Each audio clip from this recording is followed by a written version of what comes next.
ಗುರುಭ್ಯೋ ನಮಃ. ಎಲ್ಲರಿಗೂ ಬೆಳಗಿನ ಶುಭೋದಯಗಳು. ಬಾಲರಾಮಾಯಣ, ವಾಲ್ಮೀಕಿ ಹಾಗೂ ನಾರದರ ಪ್ರಶ್ನೋತ್ತರ.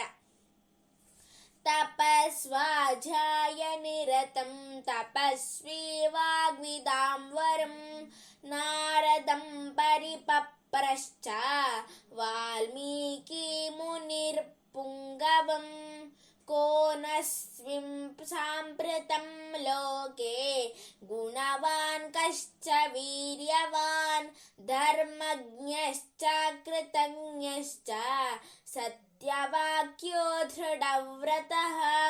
ನಾರದ ಉವಾಚ ಇಕ್ಷ್ವಾಕುವಂಶ ಪ್ರಭವೋ ರಾಮೋ ನಾಮ ಜನೈಶ್ರುತಃ ನಿಯತಾತ್ಮ ಮಹಾವೀರ್ಯೋ ದ್ಯುತಿಮಾನ್ ಧೃತಿಮಾನ್ ವಶೀ. ಶ್ರೀಮದ್ ವಾಲ್ಮೀಕಿ ರಾಮಾಯಣದಲ್ಲಿ ಕಥೆಯು ಹೀಗೆ ಪ್ರಾರಂಭವಾಗುತ್ತದೆ. ತಪಸ್ವಿಗಳಾದ ವಾಲ್ಮೀಕಿ ಮಹರ್ಷಿಗಳು ತಪಸ್ವಾಧ್ಯಾಯ ನಿರತರು, ಉತ್ತಮ ವಾಗ್ಮಿಗಳು, ಮುನಿಶ್ರೇಷ್ಠರೂ ಆದ ನಾರದ ಮಹರ್ಷಿಗಳನ್ನು ಹೀಗೆ ಕೇಳುತ್ತಾರೆ.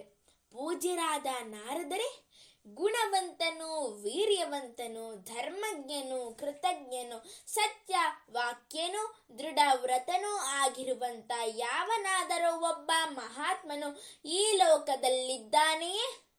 ತಾವೇನಾದರೂ ಅಂತ ಒಬ್ಬ ಮಹಾತ್ಮನನ್ನು ನೋಡಿದ್ದೀರಾ? ದಯವಿಟ್ಟು ನನಗೆ ತಿಳಿಸುವಿರಾ? ನಾರದರು ಹೇಳುತ್ತಾರೆ, ವಾಲ್ಮೀಕಿ ಮಹರ್ಷಿಗಳೇ, ತಾವು ಕೇಳುತ್ತಿರುವ ಇಂಥ ಮಹಾತ್ಮನು ಅತ್ಯಂತ ದುರ್ಲಭನಾಗಿರುತ್ತಾನೆ. ಏಕೆಂದರೆ ತಾವು ಅಂಥವನಲ್ಲಿ ದುರ್ಲಭವಾದ ಅನೇಕ ಸದ್ಗುಣಗಳನ್ನು ನಿರೀಕ್ಷಿಸಿದ್ದೀರಿ. ಆದರೂ ಅಂಥ ಒಬ್ಬ ಮಹಾತ್ಮನಿದ್ದಾನೆ. ಅವನ ವಿಷಯವಾಗಿ ನಾನು ನಿಮಗೆ ವಿಸ್ತಾರವಾಗಿ ಎಲ್ಲವನ್ನು ಇದೀಗ ತಿಳಿಸುತ್ತೇನೆ. ಆ ಮಹಾತ್ಮನೇ ಇಕ್ಷ್ವಾಕು ವಂಶಕ್ಕೆ ತಿಲಕಪ್ರಾಯನಾದ ಶ್ರೀರಾಮಚಂದ್ರನು. ತಂದೆಯಾದ ದಶರಥನ ಮಾತಿನಂತೆ ಶ್ರೀರಾಮನು 14 ವರ್ಷಗಳ ಕಾಲ ಕಾಡಿನಲ್ಲಿ ವಾಸ ಮಾಡಿದನು. ಅಲ್ಲಿದ್ದಾಗ ರಾವಣನು ಮೋಸದ ವೇಷದಿಂದ ಬಂದು ಸೀತಾದೇವಿಯನ್ನು ಅಪಹರಿಸಿಕೊಂಡು ಹೋದನು. ಅನಂತರ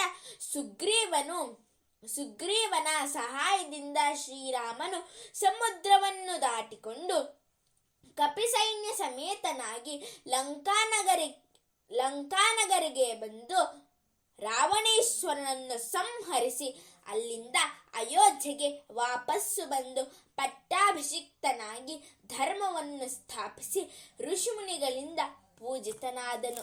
ಸರ್ವೇ ಜನಾಃ ಸುಖಿನೋ ಭವಂತು, ಸಕಲ ಸನ್ಮಂಗಲಾನಿ ಭವಂತು, ಲೋಕಾಃ ಸಮಸ್ತಾಃ ಸುಖಿನೋ ಭವಂತು. ಧನ್ಯವಾದಾಃ.